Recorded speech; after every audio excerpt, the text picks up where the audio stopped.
Pakistan has rejected the apology from the Americans in the NATO. Athar Abbas, he says that this is not acceptable and it will have a serious consequences on the bilateral relations with the NATO or the Americans.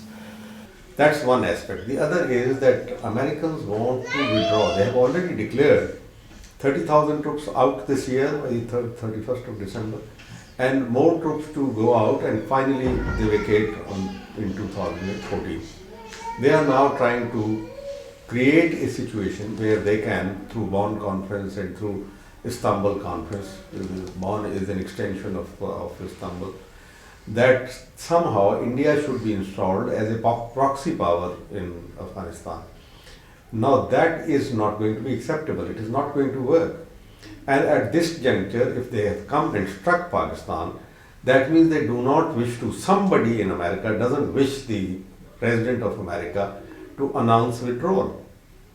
It means that it's actually a fallout of the conflict which is going on between the White House and the Pentagon on one side, and neocons and the Indian lobbyists, Israeli lobbyists, all of them are aligned with the Pentagon. So obviously it's as much an attack on Pakistan as it is on Obama's future policies, because I was expecting that immediately after the Bonn, after they've been given some kind of face saving, Obama would come up with his announcement, much expected, because American public opinion is now turned against this war. And 86% voters of the Democrats, which is Obama's party, they want quick withdrawal. That means if Obama is to get some political benefit out of it, he must get bulk of his troops out of Afghanistan before he goes to polls in November next year. So that is how the calculation is being done. And 67% voters of the Republicans, which is opposition, they also want quick withdrawal. But somebody there does not want quick withdrawal. Indians don't want, Israelis don't want, because Israelis want Iran to be chastised and Pakistan's nuclear program and nuclear assets to be brought under watchful eyes of the Western countries through IAEA or whoever. So there is a big tussle which is going on. But add to this the other forces which do not want the withdrawal to take place, and they are the security contractors. 100,000 plus security contracts in Afghanistan. Narcotic trade is going on at a huge volume. 92% of the world's requirement of raw opium is being catered to by the Afghan production. And then there is the military establishment, which knows that as soon as Obama pulls out troops, he is going to cut the military budget. So there are multiple complex factors which are affecting the American policy. Basically, it is a confusion as a result of a confusion which exists. Because in my opinion, as a professional soldier, because war is nothing but the control of line of supplies. If line of supplies are not in your control, or if they are not passing through friendly areas, then you are doomed. That simple lesson we learn from the annals of military history. So Americans have shot themselves in the foot. And if they are now thinking of installing India, at least they should forget about it. Pakistan holds the key to Bonn conference now. If Pakistan boycotts Bonn conference is finished. So they haven't given a final decision, but yesterday I was thinking that Pakistan has said we'll boycott. What's your take on it? Have they? Yes. They have boycotted.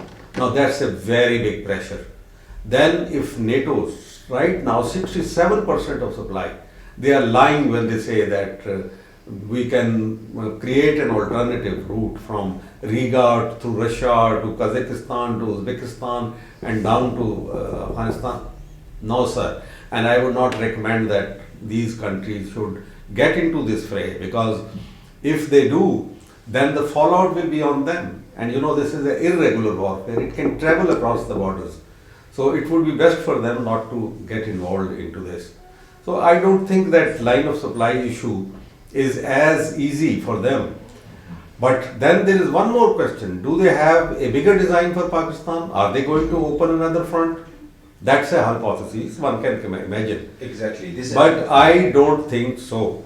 it will be a madman, a mad country, which will America or anybody else Yes. to open another front when the Arab world is up in arms and the Cairo issue is not settled, various other, Libya is not settled as yet fully. We have still to see which way the winds blow in Libya. We have Syrian issue, we have many other issues. So I don't think it's really realistic to think that they can open another front against Pakistan. Pakistan is not an ordinary country, it's not Iraq, it's not Afghanistan. Pakistan can resist, and then whole region will be turned into an inferno. It will light a fire which they will not be able to control. So I don't think it is possible for them to think of that. That's a weak option, weak hypothesis. But the leading hypothesis is that there is a big conflict between the thinking of White House and the position of the Pentagon. So many so many soldiers were killed over the 3 years by the NATO fires. 70 were killed, 250 were injured. Why the Pakistanis are upset about especially this attack, though there was an attack in Abbottabad where Osama bin Laden was killed? And in your opinion, how you evaluate the future of the Pak-American relations? Do you think that Pakistanis will go towards more towards the strategic partner, that's China? Yes. No, the point is that it was a huge embarrassment. Abbottabad raid by the Americans was a huge embarrassment to the ISI, to our Air Force, to Pakistan's army, and the public were very angry with them. Not only that, but within the army ranks and file, there was a very, very big amount of heartburning. And I think Kiani was able to control all this. And Pakistan Army's great asset is its discipline. And it is now frayed to an extent that it may collapse. That's a very important thing. And that will not be in the interest of Americans, that will not be in the interest of Pakistan. Will be in nobody's interest if Pakistan Army's discipline was to collapse. So obviously, this time round, when they came in 2.5 kilometers inside Pakistani territory, and if there is no response, a strong response, and there is no give and take now to settle, it may settle, but there will have to be now a give and take. It will not be just give and give by Pakistan. So I think the point here is now that Pakistan Army has and armed forces have no choice. And if armed forces, which is the strongest arm of this government, if they are now finding themselves up the gum tree, then I think this is a problem for our civilian establishment as well. So this is where the whole thing is now. Now, as far as you're saying the other options, yes, we have other options. China is an option which you mentioned. China has in so many words that they would not want Pakistan to be destabilized. They are committed to it. And somebody said that to China, Pakistan is as important as Israel is to America. I don't know. I make no comment because this was just a rumor. Maybe this was just wishful thinking. But I know that China's commitment and their interest in Pakistan are overwhelming. And I think over a period of time, if Pakistan is cut loose in this fashion, the only water that it can go and lodge itself, anchor itself, is the Chinese water. In your opinion, this attack came on time where there is a rift between the civil governments and the establishments, the military establishments, where that so-called memo gate. Do you think that these two interrelated, the attack and the memo gate, and how do you see the future of the relationship between the military establishment and the civil government? No, this has no relationship with it. I don't think so, because what are they going to achieve as a result of this? Whatever is to be delivered to them, that only Pakistan military can deliver. Whether it is cooperation in the intelligence field or it is withdrawal route being given the safety, necessary safety, or supply routes being maintained as they were before, how does it serve? As I told you, they have shot themselves in the foot. As far as the civil government is concerned, it is no more. After the Memo issue, Yes. civil government has become so weak. It was weak already. Nearly 60% of the country is being run by the army. Whole of Balochistan is being run by the army. The frontier tribal areas are being run by the army. Karachi city is being controlled by the army. So nearly 60% of Pakistan is already controlled by the army. The net result of the Memo Gate is that army has become stronger. The nation is rallying behind the army on Memo Gate issue. And it has left Zardari Sahab high and dry. So really, it is not going that Zardari is not so strong that he can now ride over the army's attitudes. It's not possible. That was the last attempt they made through the Memo Gate. Now there is no need. If they think that this rift can be enhanced, then this is the opposite that they have done. Because now people will stand behind, because now it's a defense issue. Okay. And on defense issue, Pakistan nation is always one. They will stand behind their armed forces. Now, Pakistan has announced the discontinuations of the supply to the NATO in Afghanistan, withdrawal of the troops from Shamsi Air Base in Balochistan. How do you see the future of the troops if they are really planning to withdraw till 2014? Do you think that you will survive till 2014? And what is the future of the drone attacks, where, you know, Shamsi Gate was the main base where the drone attacks used to go there? Yeah, it's not just to put a couple of questions, yes. Roll them into one. And this is a simple answer is that Americans have, I told you that Napoleon said war is nothing but the control of line of supplies. Pakistan holds all the cards, it holds the whip hand now. With regard to the Bonn conference, if Pakistan does not participate, their political arrangement also goes for a naught. And with regard to their withdrawal, which Obama is supposed to announce any day, because 30,000 troops, he is already committed to his nation that I will withdraw these 30,000 troops. Yes. So Pakistan holds the whip hand. Pakistan has told them, go away from Shamsi base. That means Pakistan has virtually told them that whatever understanding secretly existed between us, that is now out. And if Pakistan does not cooperate, drone attacks cannot go on. They may be just one or two, but the scale at which they are taking place now, it is not possible to maintain that scale. So Pakistan has now all the advantages. Pakistan has now to put conditions. Number one, India will not be installed as a proxy power, because that will create, and I am warning this for the Russians and for the regional countries, if India gets a place larger than life in Afghanistan, you have another state of Israel there, and it will create problems for the whole region.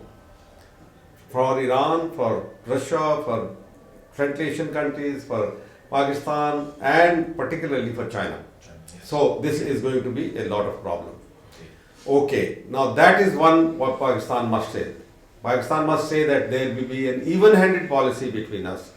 Secondly, Pakistan must now insist, Pakistan must open, of course, Golden Bridge must be left open. If they want to withdraw, it is good for Pakistan. The sooner they go, the better for Pakistan and for everybody else also in the region, except India and except Israel. Now, if they agree that we should be given the same status, nuclear status as India, it will be a legitimate demand, because that's a sword always hanging on Pakistan. Nuclear, nuclear, nuclear. Yeah. And we should say we are a declared nuclear power. You have to accept our position. Put us in the nuclear club along with you and other countries. This is another condition. Third condition that we should put to them is that please tell India that if they want a most favored nation status, whatever it is, yes, they must settle the Kashmir issue according to the will of Kashmiri people. It's a human rights issue. It's the right of a nation. And they are simply ignoring it because America is not interested in settlement of Kashmir issue. And finally, we should say that your embassy here is not, it's a wartime embassy within us. You're fighting war against us, and you have maintained your troops inside your embassy. You have built barracks there. Please now cut it down to only diplomatic level like any other country. Like for instance, Russia. Now Russia is a big country, America is a big country.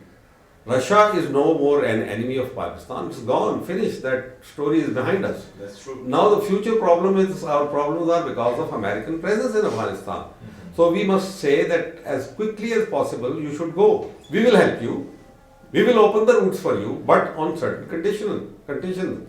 Now this is not on that this is only give and give by Pakistan and no take. Now there has to be a take. This is a golden opportunity, the opportunity that we missed after 9/11, that we should have conditionally supported them. Now we must conditionally support them to withdraw. So we are in an eminently good position today. There will be a lot of people. I was just hearing another opinion that we will be isolated. This is diabolical nonsense. Nobody can be isolated, because if it is NATO which is isolated in Afghanistan today. It is not Pakistan which is isolated. I don't know what they are talking about. So we should not be afraid of isolation. Russia has now come up with a very good friendly gesture that they are prepared to give us $5 million of aid, $500 million for our steel mill. America has never done any such thing for us.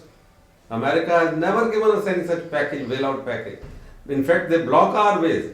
So now that we have identification friend and foe, it is China, Russia combination with other countries of the Asiatic region, leaving India out unless India wants to come on board, abandoning their subservience to the global imperialism and global capitalism. If they want to come in, well and good, but they have to settle Kashmir first, and then only they can come in. So I think we have a very good position at the moment. I think I look at it very positively, and Americans will have to yield because they have only supplies of 15 days at the most in Afghanistan today. And if we can hold our breath, remain steadfast for 15 days, they will come begging to you and they will say that please, we are prepared to give concession. Maybe all concessions they don't give, but many of these concessions we can extract from them today.